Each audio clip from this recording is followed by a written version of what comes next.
ఈ రోజు వనరుల గురించి మనం చదువుకున్నాం. మంచి పాఠాన్ని సెలెక్ట్ చేసుకున్నారు సారు. మీరు వనరులను వాడుకున్నట్లా ఎవ్వలైనా నా తర్వాతే అని మీరు చెప్పుకుంటారు కాబట్టి ఇవాళ పిల్లలకు ఏం చెప్తారో మరి చెప్పుర్రిగా. ఈ మానవ నిర్మిత వనరు ఏది? 3 ఉన్నాయి. ఏది? క్యాన్సర్ చికిత్సకు మందులు, ఊట నీరు, ఉష్ణ మండలాలు, అడవులు, ఉష్ణ అడవులు, మందులు.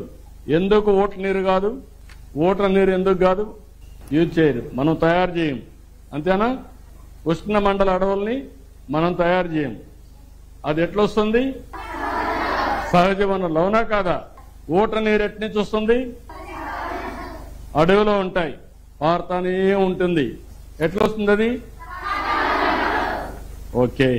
బాబు సారు పాఠాలు చెప్తుంటే కొడుకు లోకేష్ అన్న సుతం పిల్లలతో కలిసి మంచిగానే వింటున్నాడు కదా, మరి ఇంకేం చెప్తాడో ఇందా ఉండుండ్రి. పునరుత్పాదకం కాని వనరులు పరిమిత విలువ ఉన్నవి, మానవులచే తయారు చేయబడినవి, నిర్జీవ వస్తువుల నుంచి ఉద్భవించినవి. పరిమిత.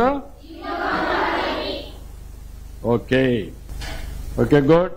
ఇప్పుడు మీరేమైనా చెప్పాలంటే చెప్పండి నాకు. అయ్యో, అప్పుడే అయిపోయిందా సారు? మీరు బాగానే చెప్తారు కావచ్చు అనుకుంటే చెప్పని కూడా కొట్టిరు కదా, మీరే ఇంకేమైనా పాఠం చెప్పరా? అదుండ్రి. పేటెంట్ అంటే ఏంటి? చిన్న పిల్లలను పట్టుకొని గంత కొట్టు ప్రశ్న అడిగితే ఎట్లా సారు? ఇది పెయింట్, నేను అడిగింది పేటెంట్. పాపం పిల్లలకు పేటెంట్ అంటే ఏందో తెలియదు కాబట్టి గోడకేసిన పెయింట్ అనుకున్నట్టున్నారు. ఇక దాని గురించి మీరే మంచిగా వివరించురు సారు. రొటీన్ గా ఆలోచిస్తే మీకు ఆలోచనలు రావు, వినూత్నంగా ఆలోచిస్తే కొత్త ఆలోచనలు వస్తాయి. ఆ కొత్త ఆలోచనే ప్రయోగాలకు దారి తీస్తుంది. అప్పుడు కొత్త వస్తువుల్ని మీరు తయారు చేస్తారు, ఇన్నోవేట్ చేస్తారు. తయారు చేసిన వస్తువుని మీరు పేటెంట్ రైట్ తీసుకుంటారు. ఎందుకు పేటెంట్ రైట్ అంటే ఇది ఎవరు కాపీ కొట్టకుండా, మీరు తయారు చేసిన ఇంకొకరు కాపీ కొట్టి మీకంటే ముందు వాళ్ళు మార్కెట్లోకి వెళ్ళిపోతే మీ దానికి విలువ ఉండదు.